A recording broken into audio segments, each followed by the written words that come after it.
On vient d'entendre le chant Pod Besholem Nafshi, qui sont des paroles de David Ameller dans chapitre 55 de Tehillim, où il dit Pod Besholem Nafshi. Mon âme a été délivrée en paix. Kiberabim Hoyu Imodi. Puisque j'étais pas seul. J'étais entouré par plusieurs. C'est le chant traditionnel de Chag HaGeoula qu'on chante à Yutet Kislev quand l'Alter Rebbe était libéré de la prison. Ainsi qu'aujourd'hui, Yud Bet Tammuz, le 12e jour du mois de Tammuz, quand le rabbi précédent, Rabbi Yosef Yitzhak, donc le beau-père du rabbi, Melech HaMashiach, et en 1927, 15e jour du mois de Sivan, il a été emprisonné.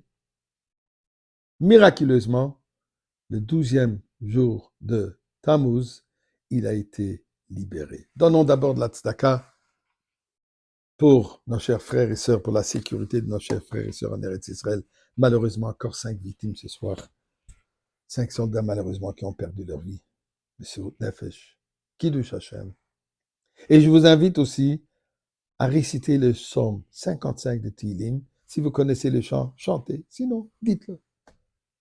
Eh bien, comme je disais, 12e jour du mois de Tammuz, 1927, le rabbi précédent a été libéré après avoir été emprisonné le 15e jour du mois de Sivan. Au début, ils avaient les plans de peine de mort. Ça a été commué à 10 ans de travaux forcés en Sibérie, finalement 3 ans en exil, et finalement, environ 1 mois après qu'il a été emprisonné, il a été libéré. Il y a eu de pressions immenses à travers des politiciens du monde entier sur le régime communiste de l'époque, et bien sûr, le miracle divin qu'il a été libéré. Je vais vous donner un petit aperçu, comme ça a été écrit par un des chassidim, des personnes confidentes du rabbi précédent.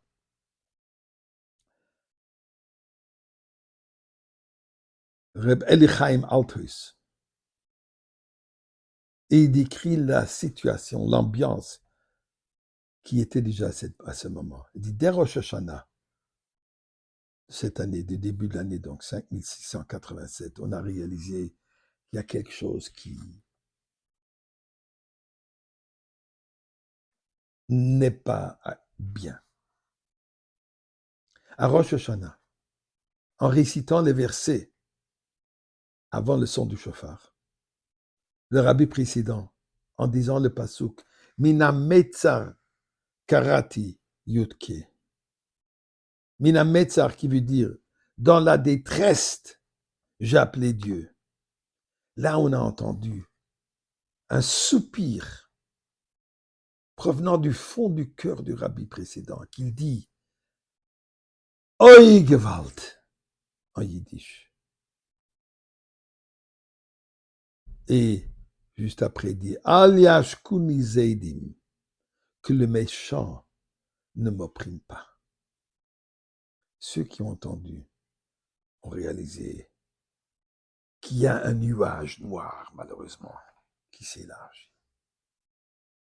Plus tard, durant Simchat Torah, toujours les moments les plus joyeux, les plus heureux, il y avait un sentiment de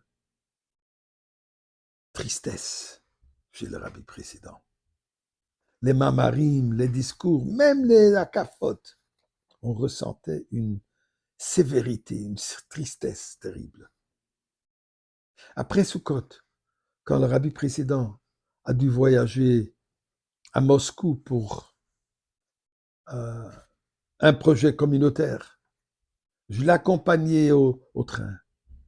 Et quand, en montant sur le train, le Rebbe me dit, encore un chapitre, encore un psaume de Tehillim ne peut faire que du bien. J'ai réalisé que le rabbi précédent ressent qu'il y a quelque chose de grave. Et effectivement, juste après Shavuot, 15e jour de Sivan, il fut arrêté. On avait très peur. Et comme je disais, miraculeusement, il a été libéré. Et ceci n'est pas seulement une fête du rabbi précédent, c'est une fête pour le peuple juif en entier. Puisque suite à cela, il a dû quitter la Russie, finalement en arrivé aux États-Unis. Le monde libre. Mais malheureusement, c'était aussi un monde de manque de judaïsme. Malgré, paralysé partiellement, le rabbi s'est lancé à transformer le désert spirituel américain, Amérique du Nord, et le transformer en un monde de Torah et Mitzvot. Ça n'a pas été facile, mais il a œuvré tel qu'il a œuvré en Russie. Que là où les communistes, ils ont fermé les synagogues, les écoles d'études, les yeshivot, les kollel, les mikvaot, lui, il a réouvert. Et d'ailleurs, c'était ça la raison pourquoi il voulait l'éliminer, puisqu'il voyait en lui danger numéro 1. Prions à Kadosh Baruch Hu qu'on ait déjà la Goula finale, pas seulement la Goula du passé.